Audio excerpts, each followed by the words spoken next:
Assalamualaikum warahmatullahi wabarakatuh. Kembali lagi bersama Muhammad Alvin. Mari kita bersama membahas mengenai sejarah peradaban Islam di negara Pakistan. Sebelumnya, apa kabar teman-teman semua? Semoga sehat semua. Bismillahirrahmanirrahim. Mari kita simak pada video kali ini tentang negara Pakistan dan sejarah peradaban Islamnya di negara Pakistan ini, di mana bibit Islam di Pakistan tidak dapat dilepaskan sejarah kedatangan Islam di bumi India yang mayoritas penduduknya beragama Hindu. Islam terus menyusup dan berkembang dari waktu ke waktu sehingga melahirkan komunitas Muslim India. Kejayaan Islam di India mencapai puncaknya pada waktu berdiri Kerajaan Mughal. Kuatnya ide mendirikan negara tersendiri bagi umat Islam India selalu terinspirasi adanya Islam sebagai sebuah ideologi yang harus ditegakkan. Lantas bagaimana Islam datang ke negara Pakistan? Bagaimana sejarahnya? Kita tahu bahwa negara Pakistan menurut Biro Sensus Amerika Serikat memperkirakan populasi Pakistan mencapai 100 juta lebih populasinya sampai di tahun 2015, yang setara dengan 2,57% dari populasi dunia. Pada tahun 2030, populasi Pakistan diperkirakan melebihi 200 jiwa, dan pada tahun 2045 populasi diprediksi mencapai 2 kali lipatnya. Populasi Pakistan didominasi 4 kelompok etnik, yaitu Punjab, Pashtun, Sindh, dan Baloch.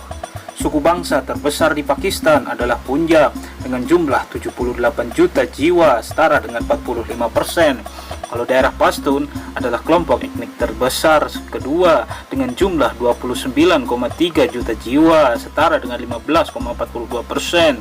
Di kota Sindh sendiri membentuk populasi sampai 24,8 juta jiwa yang setara dengan 14,1%, menjadikannya kelompok etnik terbesar ketiga di Pakistan. Sementara Baloch tercatat berjumlah 6,3 juta jiwa, setara dengan 3,57%. Mereka semua tinggal di provinsi Balochistan. Di sana juga ada suku Hazara, Khalas, Gurusobalti, dan Gilgit. Teman-teman semua, para hadirin yang sedang menonton video kali ini, bagaimana sejarah Pakistan sendiri? Sejarah Pakistan diketahui berawal daripada abad ke-17, ketika kelompok dagang British East India Company Inggris mulai membangun kekuasaan di anak benua India yang saat itu berada di bawah kekuasaan Mongol. Pada pertengahan abad ke-18, Inggris mulai melibatkan diri di bidang politik dengan melakukan penaklukan sistematis terhadap wilayah-wilayah subkontinen. Inggris meluas pengaruhnya ketika Mongol melemah dan kaum Sikh mulai mengembangkan kekuatannya. Inggris mengalahkan kaum Sikh berturut-turut pada perang tahun 1845 dan 1849 dan berhasil menguasai wilayah Punjab dan Northwest Frontier yang kemudian dimantapkan dengan pembentukan perwakilan politik di Lahore. Teman-temanku semua, lantas bagaimana sistem pemerintahan di negara Pakistan ini? Berdasarkan konstitusi, pemerintahan Pakistan menganut sistem parlementer. Pada periode pemerintahan Jenderal Pervez Musharraf pada Oktober 1999, sistem pemerintahan sempat bergeser kepada presidensial, di mana kekuasaan presiden secara de facto lebih besar daripada Perdana Menteri. Kondisi ini menimbulkan kecaman dari negara-negara barat yang memicu pembekuan keanggotaan Pakistan pada Organisasi Persemakmuran atau Commonwealth. Keanggotaan Pakistan pada tahun 2004 dipulihkan kembali. Itulah pemerintahan di Pakistan. Lantas bagaimana sejarah masuk Islam ke negara Pakistan?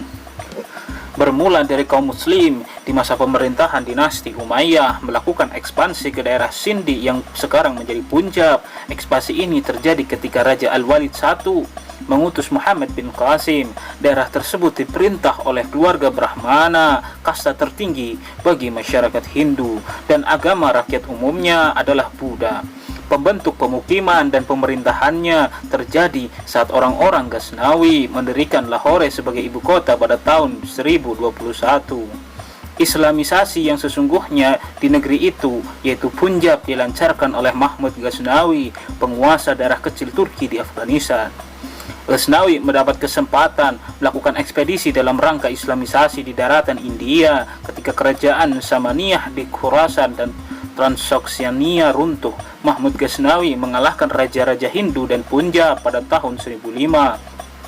Pada tahun 1021, ia menaklukkan Kashmir dan menghancurkan Candi Somanat. Demikian ketika ia melakukan dakwah Islam, sehingga penduduk daerah ini segera menganut Islam dan ia menumbuhkan semangat keilmuan di kalangan umat Islam. Dari sinilah Pakistan mulai penyebaran peradaban Islam yang sangat luar biasa di negara Pakistan ini.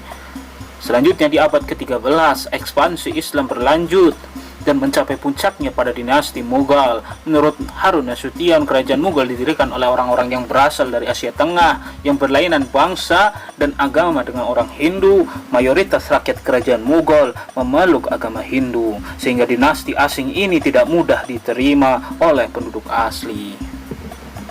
Itulah salah satu kerajaan yang sangat luar biasa di Pakistan, yaitu Mughal yang sangat luar biasa. Lantas bagaimana jejak-jejak sejarah peradaban Islam, yaitu di Pakistan? Yang pertama kita dikenal dengan Masjid Badsahi. Masjid Badsahi yang memiliki arti Masjid Raja. Ini merupakan masjid terbesar kedua di Pakistan dan di Asia Selatan, dan merupakan masjid ke-7 terbesar di dunia. Selama kurun waktu 313 tahun, Masjid Badsahi merupakan masjid terbesar di wilayah Pakistan, sebelum akhirnya dikalahkan dalam ukuran oleh Masjid Shah Faisal yang mampu menampung 10.000 jamaah di ruang sholat utama dan 100.000 jamaah di halaman dan serambi. Masjid Badsahi dibangun pada 1673 oleh Raja ke-6 dinasti Mughal, Aurangzeb Alamgir, putra dari Shahjahan, pendiri Taj Mahal. Bangunan masjid ini menjadi landmark kota Lahore serta tempat wisata utama yang syarat akan keindahan, hasrat, dan keagungan era Mughal. Itulah yang pertama, Masjid Badsahi. Yang selanjutnya adalah sumber inspirasi peradaban Islam yang sangat luar biasa.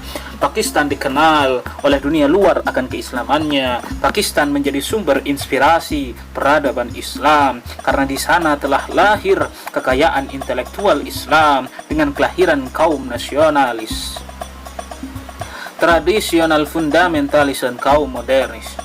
Tokoh Islam penting dunia yang dimiliki oleh Pakistan adalah Muhammad Iqbal, Muhammad Ali Jinnah, Abu Ala Al-Maududi, dan Fazlur Rahman.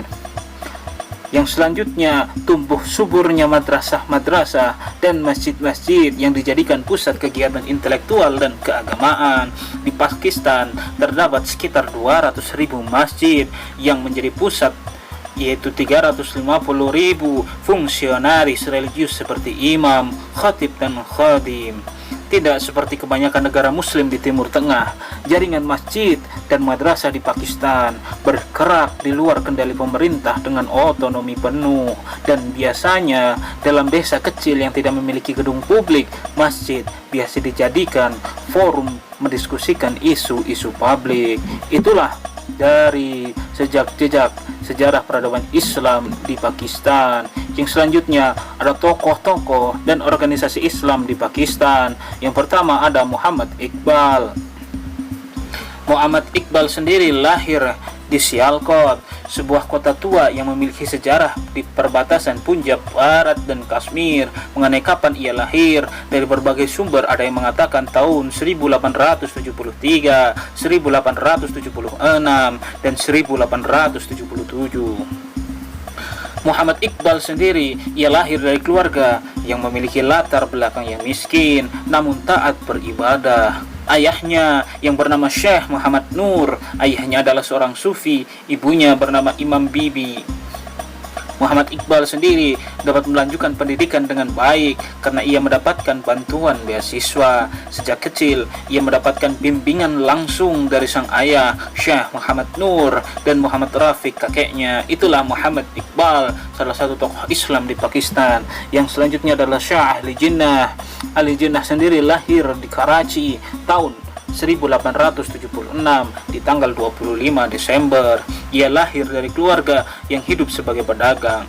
Sejak kecil Ali Jinnah adalah anak yang cerdas. Kemudian atas saran dari teman dan ayahnya, Ali Jinnah pun dikirim ke London pada usia 16 tahun untuk belajar ilmu hukum dan berhasil memperoleh kesarjanaannya pada tahun 1896.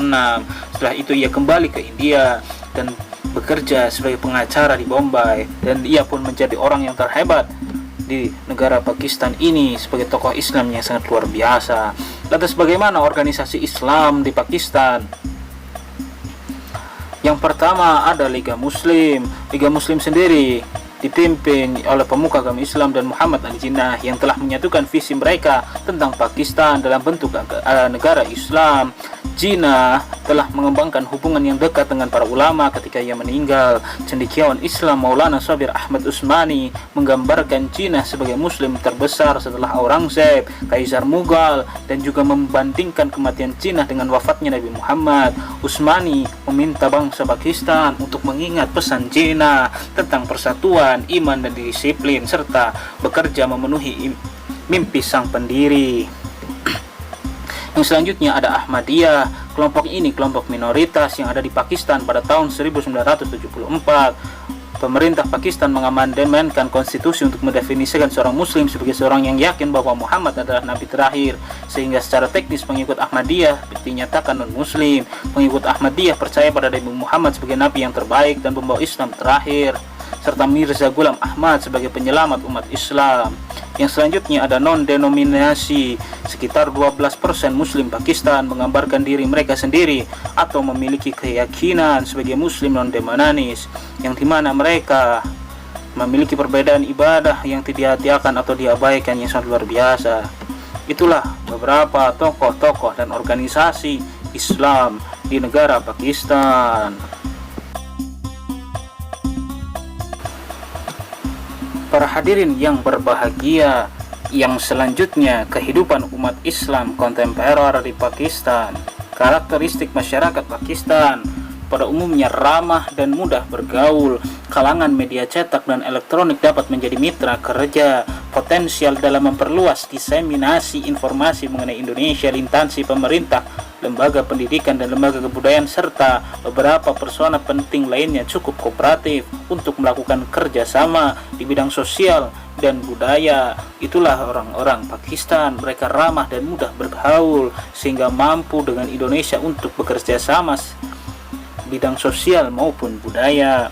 Secara umum masyarakat Pakistan adalah masyarakat yang closed society, sehingga joint family merupakan sistem keluarga yang umum terjadi di Pakistan. Dalam satu rumah besar dapat dihuni oleh banyak pasangan anggota keluarga yang telah menikah. Sistem joint family menumbuhkan rasa kebersamaan dan saling bantu antar saudara dan salam satu keluarga. Namun dalam praktiknya tidak sedikit menimbulkan tantangan dalam rumah tangga mixed marriage, utamanya karena kaum pria lebih memiliki kebebasan bergerak keluar rumah daripada wanita. Dalam hal ekonomi, sejak tahun 2013 Pakistan mendapatkan komitmen mega investasi sosial ekonomi dari RRT dalam kerangka CPAC sebagai flagship Project Belt and Road Initiative senilai kurang lebih USD 51,52 miliar. CPAC meliputi proyek infrastruktur, pelabuhan, jalan raya, rel, kereta api, penerbangan dan konektivitas data, energi pembangkit dan jalur transmisi listrik, dan industri special economic zones. Perekonomian Pakistan masih merupakan agriculture based economy dengan output ekspor rendah. Produk pertanian yang dihasilkan belum dapat mencukupi kebutuhan nasional sehingga masih harus diimpor dari negara lain. Kondisi ini menguras cadangan devisa Pakistan, mengingat hubungan perdagangan dengan dengan semua mitra dagang menghasilkan defisit perdagangan. Mitra utama dagang Pakistan adalah Uni Eropa, Amerika, Cina, Timur Tengah, dan beberapa negara ASEAN seperti Indonesia, Malaysia, dan Thailand. Para hadirin yang berbahagia, lantas bagaimana keseharian umat Islam? Di Pakistan ada masjid yang megah, yang sangat luar biasa, dan masjid itu adalah masjid yang mampu menjadikan kegiatan keagamaan dan sosial yang penting di Pakistan. Banyak ritual dan upacara dirayakan yang menurut kalender Islam. Pakistan ini juga diwarnai kehadiran jamaah tabligh. Kelompok ini berdiri pada tahun 1926 di Mewat, India oleh Maulana Muhammad Ilyas pada tahun 1885, wafat 1944. Gerakan ini berlatar belakang Sufisme sebagai penjelmaan ajaran Syekh Waliullah dan Ahmad Syahid. Salah satu ciri khas ajaran jamaah tabligh adalah khutbah melalui hilak khuruj. Itulah salah satunya yang luar biasa. Kondisi wabah saat ini, banyak orang-orang Pakistan melakukan puasa dikala wabah ini menyerang karena keyakinan umat Islam dengan berpuasa mampu menjaga kesehatan tubuh. Banyak warga Pakistan yang melakukan puasa dikala wabah menyerang. Selain itu, warga umat Islam Pakistan sangat menjunjung tinggi nilai-nilai keislaman dalam kehidupan sehari-hari dan selalu diaplikasikan dalam kehidupannya yang sehari-hari. Tidak dipungkiri bahwa Pakistan negara Islam yang sangat luar biasa dan penuh keilmuannya. Lantas bagaimana problematika kehidupan umat Islam?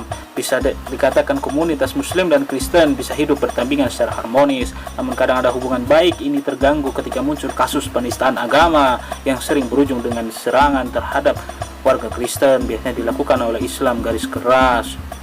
Seperti serangan gereja di Quetta pada Desember 2017, serangan bunuh diri terhadap warga Kristen, 2 bom meledak di gereja Peshawar pada Maret 2015, 2 ledakan bom bunuh diri di gereja Peshawar pada tahun 2013, hampir 40 rumah dan 1 gereja dibakar massa di Gujarat, Punjab pada tahun 2009, 8 orang dibakar hidup-hidup, dan sejumlah gereja dan sekolah Kristen dibakar di Faisalabad pada 2005, memicu ratusan warga mengungsi setelah seorang warga dituduh membakar Al-Quran. Itulah beberapa problematika kehidupan umat Islam antara Muslim dan Kristen lainnya yang terkadang sering melakukan peperangan. Mungkin itulah cukup sekian sejarah peradaban Islam di negara Pakistan ini dan sejarah peradaban kontemporer di negara Pakistan. Mudah-mudahan menambah keilmuan para sobat semua yang menonton video ini. Terima kasih. Assalamualaikum warahmatullahi wabarakatuh.